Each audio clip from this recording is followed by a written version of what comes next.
গুড়িয়ে দেওয়ার পর ধানমন্ডি 32 কি শুধু তার বাবার, শুধু একাকি শেখ মুজিবুর রহমান? ওটা আমাদের না। গুড়িয়ে দেওয়ার কারণ একটাই, তারা ভেবেছিল ওটা গুড়িয়ে দিলে হচ্ছে দেশের ইতিহাস গুড়িয়ে যাবে। আসলে তো মানুষের মমত্ববোধ বেড়ে গেছে। দেখেন ধানমন্ডি 32 ওটা কিন্তু বাংলার, এখনো বলেছি, বাংলা একটা ফ্রিডম ওয়ার্শিপ হবে।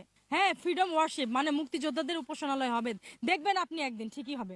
এটা কেন হবে, এটার পিছিয়ে কারণ দেখেন। 71-এ যখন মা বোনদের, যখন বীরঙ্গনা মা বোনদের যখন বেইজ্জতি করা হলো, কেউ প্রেগনেন্ট ছিলেন, কারো গায়ের বিভিন্ন অঙ্গহানি হয়েছে, কারো এক হাত ছিল না, কারো পরিবার তার হচ্ছে কথা বলবে না যে সেই পরিবার মেয়ে, কেউ তার বাবার পরিচয় দিবে না, পরিবার বেইজ্জতি হবে। তখন বঙ্গবন্ধু শেখ মুজিবুর রহমানকে বলা হয়েছিল এই যে লাখের ওপরে এই যে বীরঙ্গনারা, এরা কোথায় যাবে? এরা তো কারো বাবার পরিচয় দেয় না, বা তার পরিবার তাদের নিতে চাচ্ছে না, তাদের বাবার জায়গায় কার নাম রেজিস্ট্রেশন করে রাখবো? বঙ্গবন্ধু শেখ মুজিবুর রহমান এক কথাই বলেছিলেন, এরা সবাই আমার মেয়ে, আমার সন্তান, ওদের বাবার জায়গায় আমার নাম রেজিস্ট্রি করে দাও। তো ওই বাড়ি তো বীরঙ্গনাদের, ওই বাড়ি বীরঙ্গনাদের। কেউ হয়তো বেঁচে আছে আজকে, হয়তো কেউ বেঁচে নাই, কারো হয়তো সন্তান হয়েছে, কারো দাদার বাড়ি ওটা। আপনি আমি কিভাবে ওটা ভাঙবো? ওটা ভাঙলে গুড়িয়ে দিলেই কি শেষ হবে? আপনি চাইবেন একটা ধর্ষিত, আজকে যদি আমি ধর্ষণ হই, আমার ভাইয়ের জায়গায় আপনার নাম লিখতে? উনি চাইবে? ওনাকে যদি বলি আপনি আপনার নামটা লিখে দেন আমার বাবার জায়গায়, চাইবে? কেউ চাইবে না।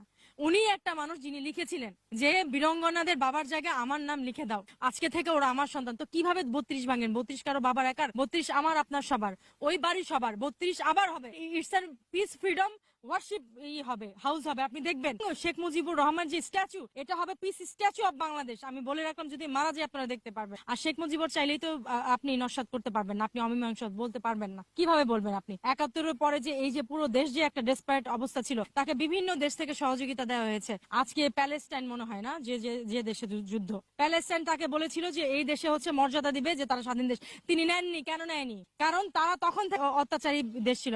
প্যালেস্টাইন না কোন দেশ তখন থেকে ছিল, উনি কিন্তু নেয় নাই। এবং বাংলাদেশের পাসপোর্টের পেছনে লেখা এরকম একজন উঁচু টনটানা মানুষ, তিনি বলেছে যে বাইরের শক্তিকে কখনোই তোমরা প্রাধান্য দিবে, লাগলে নিজেরা চাষ করে খাবা, নিজেরা ধান উৎপন্ন করে খাবা, নিজেরা গরুর দুধ করে খাবা, তাও বাইরের শক্তিকে কখনো তোমরা দিবে না। উনি তো আমাদের শিখিয়ে দিয়ে গেছেন আমাদের কিভাবে চলতে হবে। আজকে বাইরের জন্য তো আমাদের কোনো ঠেকা পড়েনি।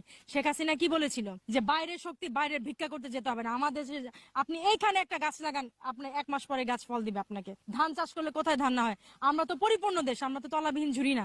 একটা যুদ্ধ বিধ্বস্ত দেশের লোককে যদি এভাবে করে উনি আগলে রাখতে পারে, উনি জাতির পিতা না কে জাতির পিতা হবে? ওই যে গোলাম আজম হবে?